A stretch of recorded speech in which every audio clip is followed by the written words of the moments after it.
Well, welcome everyone to Steve Savant's Money, the name of the game. I'm your host, Steve Savant, syndicated financial columnist and money color commentator. On today's show, managing required minimum distributions, part 3 in our series on retirement tips for our 2018 update with registered financial consultant and investment advisor representative, Ted Meyer. Welcome to the third segment, Ted. Thank you, Steve. Glad to be here. Well, RMDs. Let's just do the bad boy issues right off the gate. Okay. When the government says required, the operative word is required, mandatory, must. There's no way of escaping it. Correct. No, Steve doesn't have some deep in the code way to eliminate it. Magic. Can't get around it. I can do some things with it, but I can't get past it once we establish it. Okay. Correct. So let's talk about the first things. I have people, Ted. I have people that did not take their required minimum distribution. Tell me the consequences because it's bad. Let's just get the bad boy issues off right away. Real simple. 50% penalty on what you didn't take out. What you should have. What you should have taken out that you didn't take out. Okay. 50% penalty. So let's just make sure. If I had to take $1,000 out and I only took $500, the other $500 is going to get $250 penalty. Taxed at $250. Yes. All right. Now, just so everybody, in case you're having a cardiac event right now, just remember you got about a year. Depends when you take it out. To fix it out. We could fix it and give the money back, make it right, and then won't have to pay penalty. But after a year, the IRS hasn't been very benevolent. So I'm just telling you now. They're not a charity. You need somebody to sign off on this. I don't care if it's your insurance carrier. I don't care if it's your mutual fund or ETF holder. Somebody's got to tell you what that number is. Correct. And you're going to need to total all your qualified plan money and make sure somebody sees it all. If you've got multiple accounts, yes, I've got an IRA, I've got an annuity, I've got mutual fund stocks, you've got to add it all up. All right, so we're having 70 and a half. Interesting. Yeah. I'm taking my Social Security at 7D, but I still got 70 and a half to wait for my qualified plan. And I'm also delaying that, by the way, leaving it in the market. Whatever I got left in the market is staying there. Yeah. Okay, now, and it may stay there for quite a bit of my retirement because it's only 10% of my portfolio left. You still need to. Right. Still need to get the edge for purchasing power. Yep.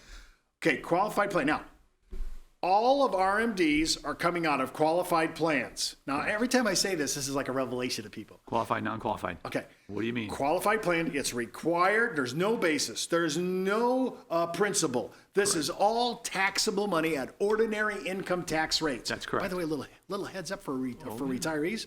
Don't forget, I'm Ted. We went to $24,000 now, standard deduction. Yep. And $1,300 for seniors 65. So, my wife and I, we get another $2,600 on top of that.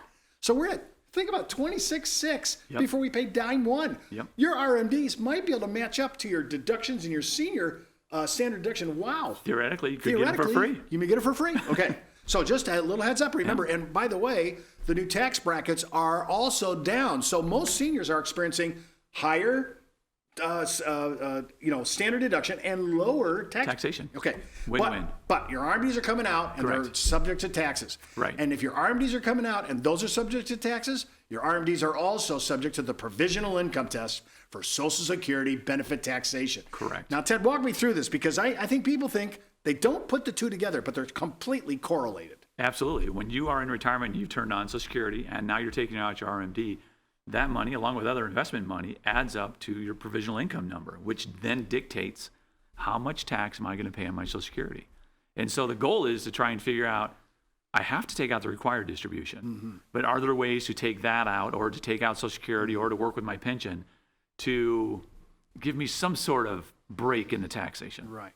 But all of those go together. Not a lot of people understand that. And it's all ordinary income. None of this is long-term care. I'm sorry, none of this is long-term it's capital gains. Thank you. Right. Long-term capital gains. Yeah, and you think about it, if you're worried about this, you may want to take a little off the top before you get to 70 and a half. You want to start bleeding your accounts a little bit and just siphoning it off to keep that number low. You can reposition. You need to see, and I say this to everybody in seminars live and on the show, you need to know your tax bracket, your effective tax bracket, especially in this new code, 2018. Remember, we only got, this show is going to show just before the taxes are due for 2017. Everything going forward is going to change the whole map. Correct. So you need to be really up to speed on where your bracket is. And you say, Steve, I don't know what I'm doing. You write me at steve@lifesizesolutions.com. I'll send you the brackets so you can know what you want. We already have them out. Yep. We're out in the public domain. Okay, so all right, I'm at 70 and a half, and whatever I've done to mitigate it, but I'm there. Now, There are some things you can do to mitigate it. Correct. Okay, let's talk about, let's do QLAC first, Qualified Longevity Annuity Contract. Yep. Most of us don't know what that is. Correct. The IRS came 5 years ago. They brought this to us. I'm in shock. Yes. And they said, if you have, tell me the numbers. What are my requirements per person? So on the QLAC, the Qualified Longevity Annuity Contract, you can put up to 25% of your IRA balance. Any of your qualified Any plans. of it. Okay. Or $130,000 per person. So if you're a married couple, $260,000 into this thing called the QLAC, the Qualified Longevity Annuity Contract. And that simply allows you to defer taking an RMD on that amount of money, which if you're somebody who doesn't need every dime of your IRA or your RMD, not a bad way to defer some of those taxes out. You can only do it up until, I think you can defer until you're 85. 85, And then once you're 85, you've got to trigger it. Right. But for the next 15 years, 16 years, if you don't need that money, if you don't need that income, you don't need it to be tacked onto your pension and your Social Security to create more taxation or more income, you have a way to get around it. Well, let's talk about this because this has ramifications. Sure. We're not doing anything in a vacuum. Retirement planning, so let's say we went ahead and said, I really don't need all of this money. Yep. I might defer till 5 years from now, 75, and maybe another section at 80, another section at 85. Okay. Every time I defer using QLAC, Qualified Longevity Annuity Contract, I'm lowering my tax bill. Yes, you are. Okay. If I'm lowering my tax bill, I'm also lowering my Social Security provisional income test taxes to my benefits. Yes, you are. Okay, I'm just trying to walk through the mechanics. Yep. So I'm not only deferring at stuff I don't need, but since I'm not taking constructive receipt of it, it lowers my tax bill on my qualified plan, and it lowers my tax bill on my Social Security. Yes, it does. That could be a powerful tool, and that money's going right back into your pocket. It goes in your pocket. Right. If you don't spend it, it stays with you. Ted, I'm sorry to say this. I've been doing seminars like crazy, especially in the last 6 months. Nobody knows this tactic. I've talked to advisors. You're one of the few advisors who know what this is. This is really a powerful tool to really mitigate taxation. And some people believe, hey, I really don't need this now, but I might need it when I might need elder care or long-term care. I'll need more money on my medical issues later on in life. Absolutely. Well, and the thing you just brought up that said, I put the age out there that you can put them all the way out till 85. What if I only want to do it until I'm 75 or 78 or 80? Anytime.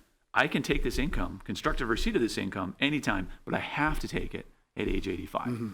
So when we start doing planning, some folks say, well, I won't be around at age 85. Okay. Then let's start taking receipt of this at 78 and defer 6 years or 7 years or 8 years on this.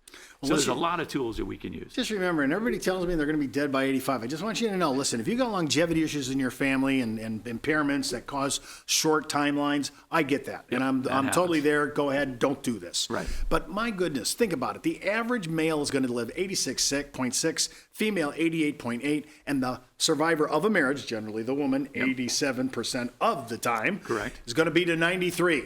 That's the average. That means half of American women coming out of a marriage will be longer than 93. And you think that's crazy?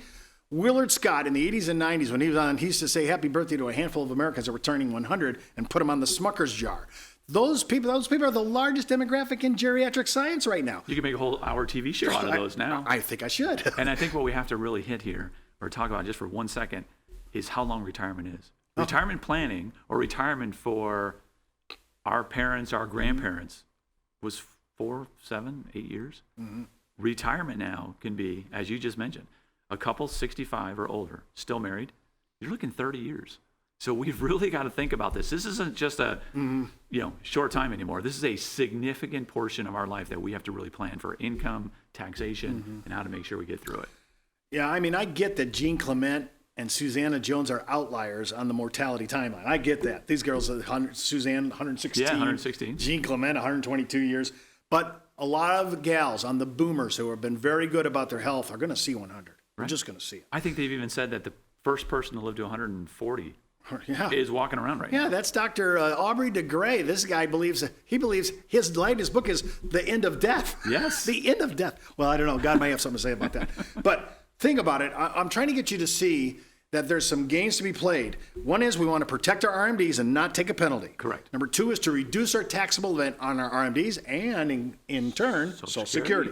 All right. And then the last thing is QLAC, you got to put it into a deferred income annuity. It's a specific product. Check it out. It's the only product that the IRS has validating for this tactic. Correct. So that means that whatever your DIA, deferred income annuity, it's going to be for life. And it's income. It's income. It's additional income for Could be joint. life. And it can be joint. Yeah. Exactly. Don't forget to watch our next segment on the good and the bad of annuities. Oh, this will be a good one. Part 4 in our series on retirement tips for a 2018 update. And keep in mind, before moving forward with any of the ideas on our show, always check with your tax consultant, legal counsel, or your financial advisor. You've been watching Steve Savant's Money, the name of the game.